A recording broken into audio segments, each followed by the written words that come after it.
الحمد للہ رب العالمین والصلاة والسلام علی سید الانبیاء والمرسلین نبینا محمد خاتم النبیین وعلی آلہ الطیبین الطاہرین واصحابہ الغر المیامین ومن تبعہم بإحسان الی یوم الدین اما بعد۔ معزز سامعین و ناظرین، السلام علیکم ورحمۃ اللہ وبرکاتہ۔ میں اس دینی پروگرام میں شرکت پر آپ تمام بہن بھائیوں، عزیزوں اور عزیزات کو خوش آمدید کہتا ہوں، اور اللہ رب العزت کی بارگاہ میں دعا گو ہوں کہ اللہ سبحانہ و تعالی اپنے فضل و رحمت سے ہمیں علم نافع عطا کرے اور عمل صالح کی توفیق عطا فرمائے، اور دین کا علم سیکھنے اور سکھانے والوں کے ساتھ اللہ رب العزت نے جن انعامات کا وعدہ کیا ہے، اللہ رب العزت ہمیں ان سے بہرور فرمائے اور ان سے نوازے۔ آج ہمارا درس کتاب لمعۃ الاعتقاد سے متعلق ہے، اور صاحب کتاب کی ترتیب کے اعتبار سے آخری درس ہے۔ اللہ رب العزت کی بارگاہ میں دعا ہے کہ اللہ رب العزت میرا شرح صدر فرمائے اور مجھے کتاب و سنت کی روشنی میں حق اور سچ واضح کرنے کی توفیق بخشے، اور پھر ہم سب کو کتاب و سنت کی تعلیمات پر عمل کرنے کی توفیق بخشے۔ اس کتاب کی تدریس اور تعلیم میں جو بھی لوگ شریک رہے ہیں، اللہ رب العزت سب کو ان انعامات سے نوازے جو اللہ رب العزت نے دین کا علم سیکھنے اور سکھانے والوں کے لیے متعین کیے ہیں۔ اللہ سبحانہ و تعالی ہمارے علم کو علم نافع بنائے اور ہمیں عمل صالح کی توفیق عطا فرمائے۔ یہ عقائد جو ہم نے شروع کتاب سے لے کر ابھی تک سنے اور بیان کیے ہیں، یہ اہل سنت والجماعت سلف صالحین کے عقائد ہیں۔ اللہ رب العزت ہمیں ان پہ کاربند رکھے اور ثابت قدمی عطا فرمائے۔ آج کے درس میں صاحب کتاب نے جو عنوان قائم کیا ہے، اس کے تحت چند چیزوں کے بارے میں گفتگو ہوگی۔ پہلے نمبر پر تو اہل بدعت کے ساتھ کس طرح کا معاملہ کیا جائے، پھر بدعت کی تعریف کی، اور پھر کچھ ایسے گمراہ فرقوں کا ذکر کیا کہ جن سے اجتناب کرنا اور ان کے عقائد سے دور رہنا ہر مسلمان کے لیے ضروری ہے، اور آخر میں اس بات کی بھی وضاحت کر دی کہ اصولی اختلاف اور فروعی اختلاف میں فرق ہے۔ فروعی اختلاف کا وہ حکم نہیں ہے جو اصولی اختلاف کا ہے۔ ہم انشاءاللہ ان عناوین اور یہ ٹاپک جو ہیں ان کی وضاحت کریں گے اللہ کی توفیق سے۔ تو سب سے پہلے نمبر پر صاحب کتاب علامہ ابن قدامہ رحمہ اللہ فرماتے ہیں، اور میں نے پہلے تقریباً بہت دفعہ یہ بات ذکر کی کہ انہوں نے یہ کتاب بڑی جامع اور اختصار کے ساتھ لکھی ہے، جو کہ اس دور کا تقاضا تھا جس دور کے اندر مختلف قسم کے گمراہ فرقے سر اٹھا رہے تھے یا پیدا ہو چکے تھے۔ تو ایسی صورتحال سے انہوں نے کتاب و سنت کی روشنی میں مسلمانوں کو آگاہ کرنے کے لیے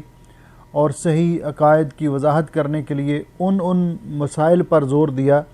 کہ جو مسائل اس دور کے اندر زیر بحث تھے، اور گمراہ فرقے ان کے بارے میں جس طرح اپنے نظریات وہ لوگوں میں پھیلا رہے تھے۔ تو صاحب کتاب فرماتے ہیں وَمِنَ السُّنَّةِ حُجْرَانُ أَهْلِ الْبِدْعِ، سنت کا تقاضا یہ بھی ہے کہ اہل بدعت سے اجتناب کیا جائے، اہل بدعت سے کنارہ کشی اختیار کی جائے، اور آگے اس کی چند صورتیں ذکر کی۔ کہتے ہیں وَمُبَايَنَتُهُمْ، اہل بدعت کو سے کنارہ کشی اختیار کی جائے، ان سے اجتناب کیا جائے۔ وَتَرْكُ الْجِدَالِ وَالْخُصُومَاتِ فِي الدِّينِ، اور دین کے بارے میں، امور دین میں ان سے بحث اور جدال نہ کیا جائے۔ وَتَرْكُ النَّظْرِ